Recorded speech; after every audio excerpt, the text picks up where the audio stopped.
성도님들하고 이렇게 대화를 하다 보면은 성도님들이 어려워하는 것이 뭐냐면 그 다윗 솔로몬 때까지는 그래도 좀 이해를 좀 하시는데 이제 그 이후에 나라가 북이스라엘과 남유다로 나뉘어지고 이제 거기서부터 여러 왕들이 등장하면 굉장히 좀 이해하시는데 어려워하는 이제 그런 경향이 있음을 이제 보았는데, 우리가 얼마 전에 사무엘 상하 성경 공부를 통해서 또 보니까 우리 교인들 대부분이 박사가 됐습니다.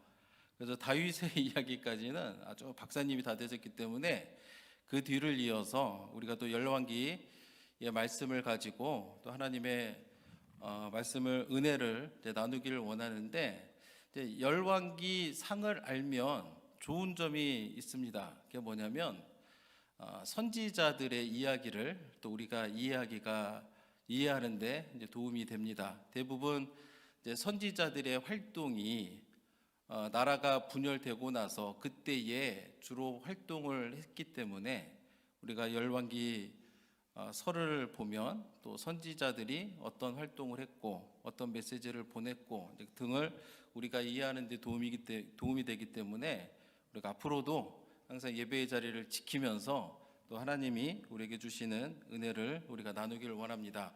먼저 열왕기라고 하는, 그래서 오늘은 약간 이제 서론 부분으로 좀 이제 설명을 드리겠는데, 열왕기라는 말은 이제 왕들을 뜻하는 히브리어 멜라킴에서 이제 유래된 말들로, 우리가 아는 것처럼 영어 성경은 이제 킹스라고 되어 있죠. 왕들의 그 기록을 열거한 것이 이제 열왕기서입니다.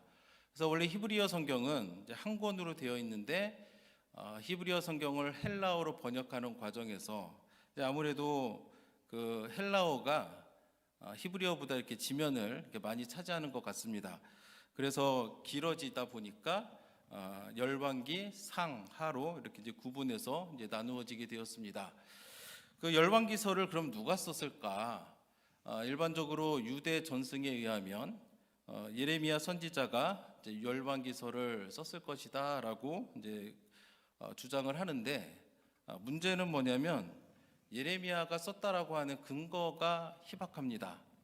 특히나 예레미야는 유다가 바벨론에 망하고 나서 애굽에서 말년을 보내다가 이제 순교를 하게 되는데, 그렇기 때문에 나중에 그 여호와긴이 바벨론 감옥에서 풀려난다든가 했던 이야기들을 어떻게 썼을까라고 생각을 했을 때에 대부분들은 익명의 저자가, 아무래도 예레미야와 동시대에 살았던 익명의 저자가 예레미야 열왕기서를 쓰지 않았을까, 그렇게 보는 견해가 많습니다. 그래서 열왕기서는 솔로몬이 다윗 왕의 뒤를 이어서 이제 BC 971년에 이제 왕이 되는데, 이제 그때부터 유다 왕 여호와긴이 감옥에서 풀려난 BC 560년까지를 기록한 책입니다. 그래서 약 400년에 걸쳐서 이스라엘의 통일 왕국 다윗, 솔로몬, 그때 있는 그 통일 왕국과 분열 왕국의 왕들이 어떻게 하나님 앞에서 행동했는가, 어떤 평가를 받았는가라고 하는 신학적인 관점을 가지고 이제 기록한 책입니다. 그래서 항상 열왕기서를 보면 어떤 말이 있습니까? 악한 왕들은 여로보암의 길을 따랐다, 이제 그런 평가가 있고, 선한 왕들의 경우에는 다윗의 길로 이제 행했다. 세상적인 관점으로 본 것이 아니라 신학적인 관점으로 보고 평가한 것이 열왕기서입니다. 그래서 북이스라엘의 오므리 왕조 같은 경우는 역사책이 굉장히 많이 등장하는데 성경에는 몇 절만 그 왕조에 대해서 설명을 하고 있습니다. 대신에 이제 다른 선지자들, 뭐 엘리야나 엘리사와 같은 선지자들의 활동은 길게 할애하고 있는 반면에 그런 왕들에 대해서는 아주 짧게 하고 있음을 생각을 하면 신학적인 관점을 가지고 교훈을 주기 위해서 기록된 역사서이다라고 우리가 이제 생각을 해볼 수가 있습니다. 열왕기서에는 세 가지 질문이 등장합니다. 첫 번째가 왜 이스라엘은 분열되었는가? 두 번째가 뭐냐면 북이스라엘은 왜 멸망을 당하였는가? 세 번째, 왜 남유다는 멸망하게 되었는가? 열왕기 저자의 질문은 이겁니다. 이스라엘이 통일 왕국으로 전성기를 구가하다가 나라가 분열되고 결국에는 택함을 받은 백성들이 북이스라엘도 망하고 남유다도 망하게 되면서 왜 이런 일들이 일어나게 되었는가? 그러면서 언약에 충실한 하나님에 대해서 언급을 하면서 이스라엘 백성들이 얼마나 하나님의 언약과 율법에 순종하며 살았는가를 언급하면서 결국은 그들이 불순종으로 인해서 죄로 인해서 이제 멸망하게 되었다라고 말합니다. 그래서 그 성경은 계속해서 무엇을 얘기하냐면 이스라엘 백성들이 여호와 한 분에게만 충성되게 예배를 드렸는지 아닌지, 혹은 그들이 이방 신들을 섬기지는 않았었는지, 그들이 하나님이 주신 말씀을 온전하게 잘 지켜 행했는지, 하나님께서 정해주신 장소, 즉 성전에서 예배를 드렸는지 아니면 산당에서 계속적으로 예배를 드렸는지, 하나님을 예배하기 위한 성전에 우상을 들여 놓았는지, 아니면 하나님께서 보내주신 선지자들의 말에 그들이 청종하였는지, 이런 것들을 이야기를 하면서 언약의 기준은 뭡니까? 말씀에 순종하면 복을 받고 불순종하면 저주를 받는다. 이것이 바로 언약의 기본이고 기준인데, 그 기준에 의해서 왜 멸망하게 되었는가? 결국은 죄로 인해서 하나님의 심판을 받아서 멸망하게 되었다라는 것들을 열왕기서는 우리들에게 가르쳐주고 있습니다. 그래서 이제 열왕기서의 시대적인 구분을 보면은 세 가지로 나눌 수가 있는데, 첫째는 뭐냐면 솔로몬의 등극과 통치를 이제 기록하고 있습니다. 열왕기상 1절부터 11장까지는 솔로몬이 어떻게 왕이 되었고 어떻게 통치하게 되었는가. 솔로몬 왕의 최대 업적은 누가 뭐라 해도 성전 건축입니다. 이것으로 인해서 하나님께서는 그를 기쁘게 여겨 주셨고 그에게 복을 많이 내려 주셨는데, 하지만 안타깝게도 이방 여인들을 맞이하기 시작하면서 그 여인들이 가지고 온 우상들을 성전에다 가져다 놓기 시작하고, 그로 인해서 우상 숭배에 빠져서 왕국이 분열되는 계기를 만들게 됩니다. 그래서 왕국이 왜 분열되었는가? 그냥 표면적으로는 이제 솔로몬의 뒤를 이어 그 르호보암이 왕이 되는데, 그가 엄청난 세금을 부과하고 폭정을 하고 그의 그 왕으로서의 그 능력과 자질이 부족해서였지만, 근본적으로는 솔로몬이 그 우상 숭배로 인한 죄 때문에 왕국이 분열하게 되었고, 그로 인해서 르호보암을 중심으로 두 지파가 남유다로 모이게 되고, 여로보암을 중심으로 이제 북쪽의 10개의 지파가 따로 이렇게 나뉘게 되어서 이제 왕국이 이제 분열됩니다. 이제 두 번째 시대는 왕국이 분열된 것과 북이스라엘이 멸당이 아니라 멸망인데, 어떻게 멸망하게 되었는가를 열왕기상 12장부터 열왕기상 17장까지 이제 기록하고 있습니다. 남유다에는 20명의 왕들이 나라를 다스렸습니다. 그에 반해서 북이스라엘 또한 정확하게 20명, 물론 중간에 내전 기간이 있어서 다분이라고 하는 사람까지 포함했을 때에 20명이라는 사람이 똑같이 나라를 다스렸는데 차이점이 있습니다. 뭐가 다르냐면, 남유다 같은 경우는 그래도 선한 왕들이 있었다는 거예요. 때로는 악한 왕들이 나와서 하나님을 멀리하기도 했지만, 또 때로는 선한 왕들이 나와서 또 하나님께로 돌아가고자 애썼던 데 반해서 북이스라엘 같은 경우는 선한 왕들이 한 명도 없습니다. 한 명도 없어요. 그리고 남유다와 그 북이스라엘이 똑같이 20명을 다스렸는데 그 통치 기간이 굉장히 다릅니다. 북이스라엘은 나라가 얼마가 지속이 되냐면 210년간 지속이 됩니다. 210년 동안 나라가 유지됐는데 왕의 그 숫자가 몇 명이라고요? 20명. 그러면 10년 조금 넘게. 그러니까 굉장히 많은 쿠데타도 있었고 굉장히 이제 불안정한 이제 그런 그 나라였던 데 반해서 남유다 같은 경우는 북이스라엘보다 135년을 더 지속합니다. 그러니까 20명의 왕들이 135년을 했으니까 평균으로 따지면 한 17년 정도를 통치를 하게 되는 것이고, 남유다의 뿌리가 그 다윗의 후손이기 때문에 솔로몬의 기간까지 합치면은 평균 한 19년 정도 나라를 다스리는 것으로 나오게 되는데, 이제 이때부터 이제 선지자들이 나와서 하나님을 따르지 않고 우상을 섬기고 그런 이제 백성들에게 하나님이 주신 말씀을 전하면서 이제 선지자들의 활동이 이제 부각이 되게 됩니다.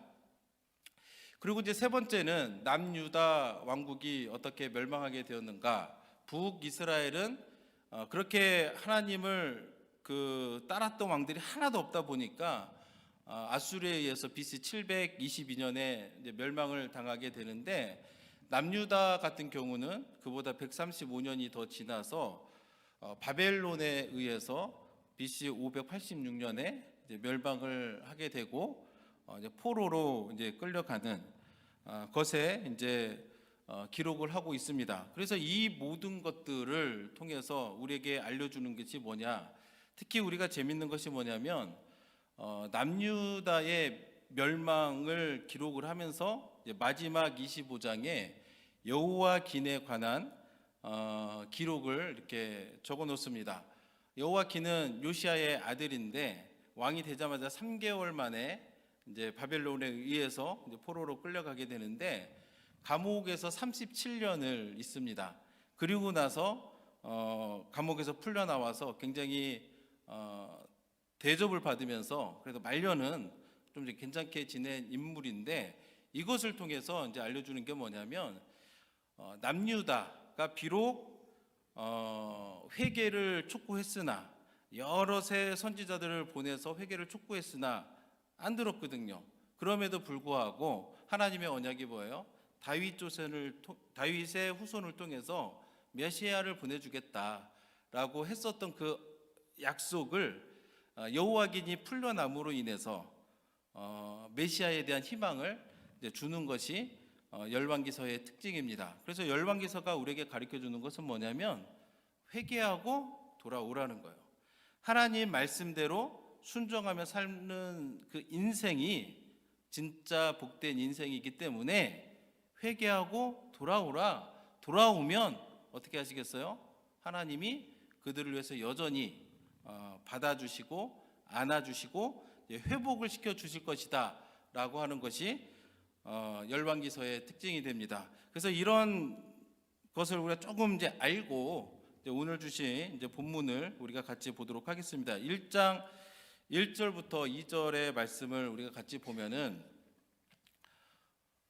다윗 왕이 나이가 많아 늙으니 이불을 덮어도 따뜻하지 아니한지라. 1절의 말씀을 읽으면 얼마나 그 마음이 안 좋은지 모르겠어요. 다윗 하면 어떤 사람입니까? 굉장히 훌륭한 사람이고 심지어 하나님의 마음에 합한 사람이다 라고 하는 평가를 받았습니다. 어려울 때에 홀로 나가서 블레셋의 골리앗을 이제 무찌르기도 했었고, 이스라엘이 위기에 빠질 때마다 이제 등장해서 전쟁에서 공을 세움으로써 이스라엘을 구원한 그 위대한 왕이었는데, 1절의 말씀을 보니 나이가 많아 늙으니 이불을 덮어도 따뜻하지 아니한지라.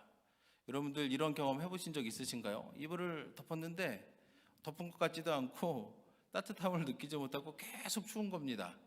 얼마나 안타깝습니까? 그전에는 분명히 안 그랬을 텐데 세월이 지나다 보니 지금 다윗의 그 상황이 굉장히 연약해져 있는 정말 앞일을 감당할 수가 없는 그런 상황에 놓여 있음을 보게 됩니다. 2절에 보니까 그의 시종들이 함께 하려되 우리 주 왕을 위하여 젊은 처녀 하나를 구하여 그로 왕을 받들어 모시게 하고 왕의 품에 누워 우리 주 왕으로 따뜻하시게 하리이다 하고, 지금 이제 다윗 왕이 나이가 많아서 이제 병세가 건강이 굉장히 좋지 않습니다. 이때가 나이가 얼마쯤 됐을 것 같습니까? 사무엘하 5장 4절과 5절 말씀을 보시면 다윗이 나이가 30세에 왕위에 올라 40년 동안 다스렸으되, 그러니까 30세에 왕이 돼서 7년은 헤브론에서 다스리고 나머지 33년은 유다에서 이제 다스렸는데, 열왕기상 2장 11절에 보시면 다윗이 이스라엘 왕이 된 지 40년이라 히브론에서 7년 동안 다스렸고 예루살렘에서 33년 동안 다스렸더라. 그러니까 정리해 보면 30세에 왕이 되고 몇 년간 다스렸어요? 40년. 그러면 지금 다윗의 나이가 얼마쯤 됐을까요? 네?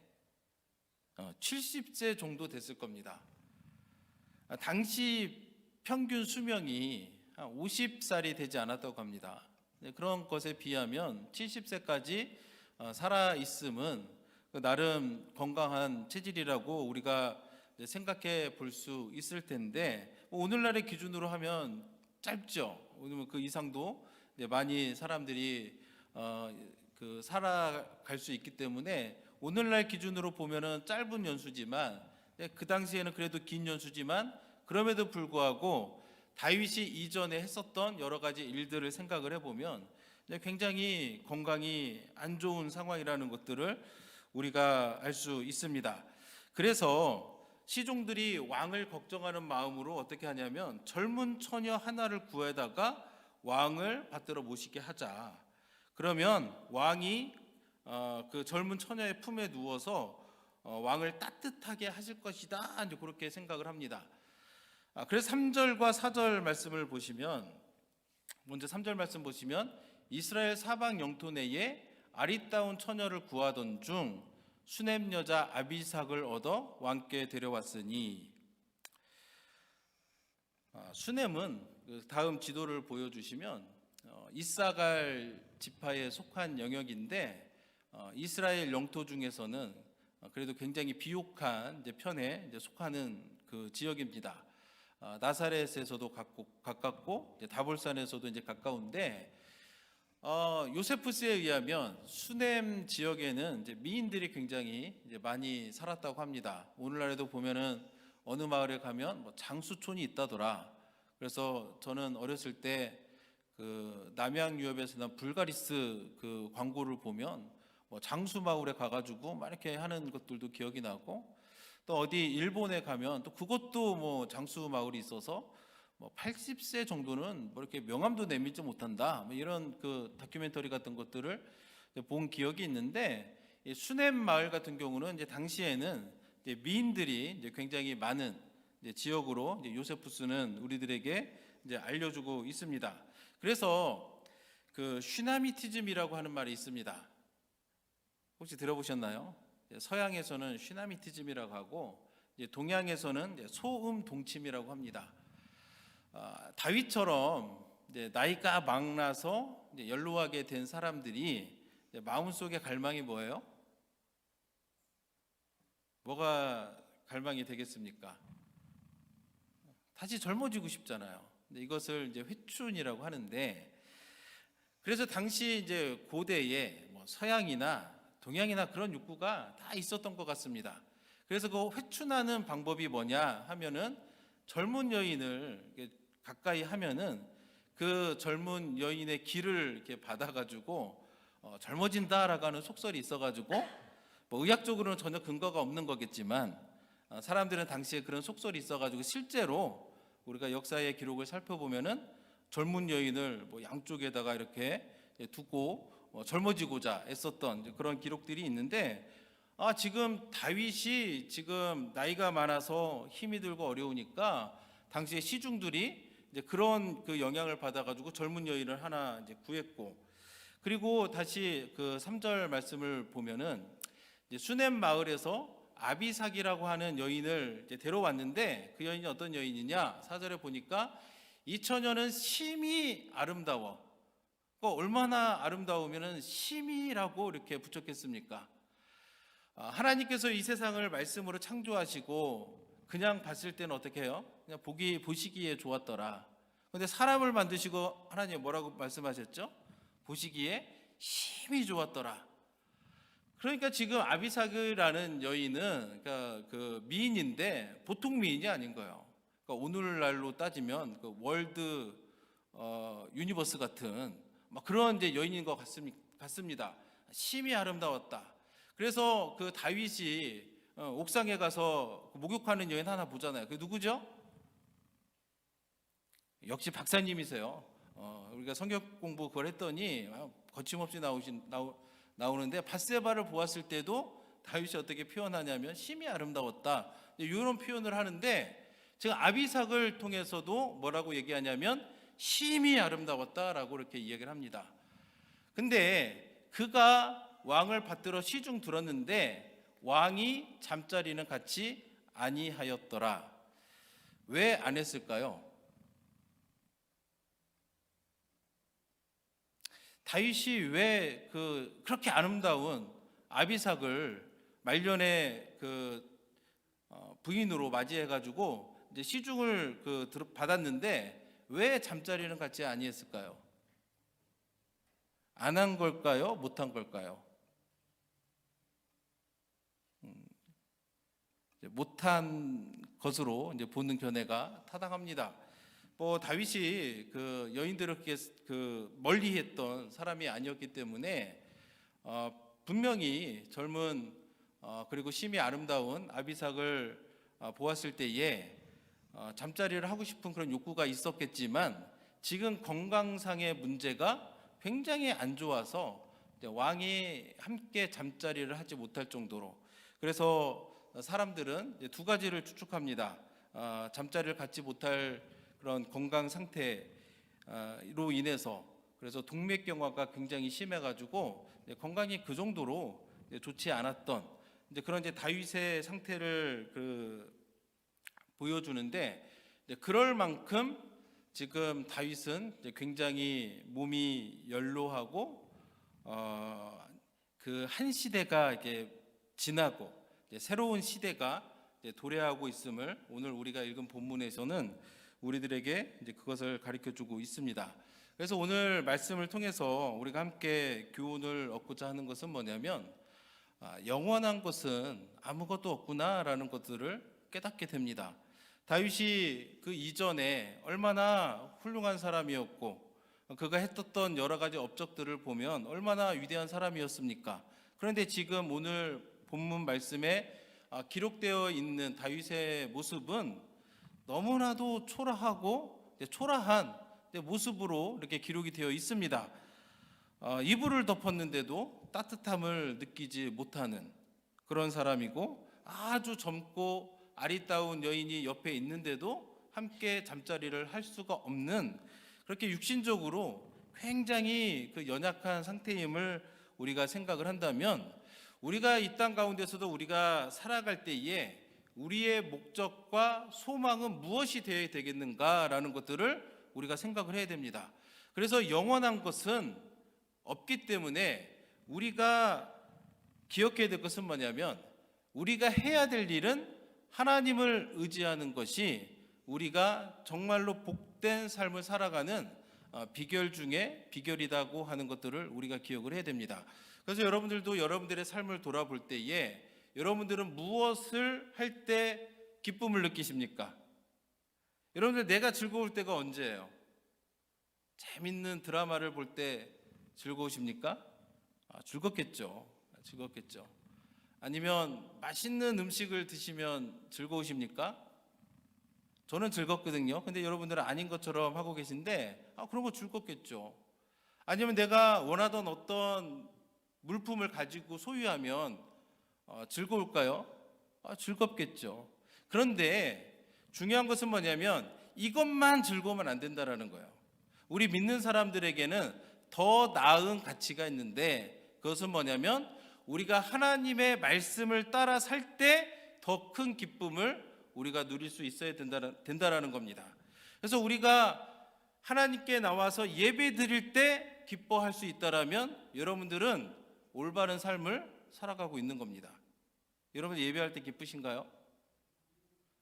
야매 소리가 너무 약해서 좀 당황스러운데, 예배할 때 우리가 기쁨을 느끼셔야 돼요. 우리가 하나님 앞에 나와서 기쁨으로 찬양을 드릴 때 여러분들 기쁨을 느끼시나요? 은혜를 느끼시는 것들이 내가 그래도 올바르게 살고 있구나라고 표현할 수 있는 겁니다. 내가 세상 것들을 의지하는 것이 아니라 온전히 하나님의 말씀을 의지하고 그 말씀을 순종해서 살아가면서 하나님을 늘 기억하며 사는 삶, 이것이 진정으로 우리가 하나님 앞에서 복되고 의미 있는 그런 삶이라는 것들을 우리가 기억을 해야 됩니다. 그래서 우리가 우리 삶을 돌아보셔야 돼요. 내가 썩어질 것들을 내가 바라보면서 그것들을 위해서 내가 살아가고 있지는 않은지, 아니면 하나님의 말씀을 내가 기뻐하면서 그 말씀 따라 살고 있는지 우리가 기억을 해야 됩니다. 오늘 우리가 함께 읽은 열왕기의 저자는 그걸 가르쳐주고 있는 거예요. 세상의 것들이 아니라 하나님이 우리에게 주신 그 말씀과 법도를 따라서 행하는 그 인생이 진정으로 복된 인생이고, 진정으로 그 인생이 올바른 인생이다라는 것들을 우리에게 가르쳐주고 있는 겁니다. 그래서 열왕기상 그 17장 13절 말씀을 보시면, 앞쪽 그 PPT의 말씀을 너희는 돌이켜 너희 악한 길에서 떠나 나의 명령과 율례를 지키되 내가 너희 조상들에게 명령하고 또 내 종 선지자들을 통하여 너희에게 전한 모든 율법대로 행하라 하셨으나, 이것이 열왕기 저자가 그 시대에 그 포로 생활하고 있는 유다 백성들에게 남겨준 말이고, 이 말씀이 오늘날에도 여전히 유효해서 오늘 하루를 살아가고 있는 우리들에게도 하고 있는 말씀이다라는 것들을 우리가 기억을 해야 됩니다.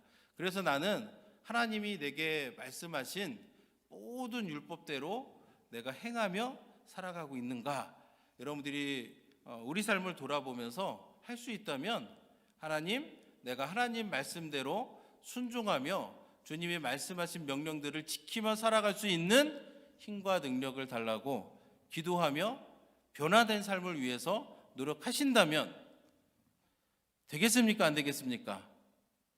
됩니다. 하나님이 그거를 하라고 성령님을 우리에게 보내주셨기 때문에 우리가 말씀에 순종하고자 결단하고 노력해서 나가면 돼요. 변화된 삶을 살 수 있습니다. 아멘. 그 믿음 가지고 여러분들이 이 세상에서 하나님 말씀 의지하면서 세상에 복음의 빛을 비추는 저와 여러분들이 되기를 예수님의 이름으로 축복합니다.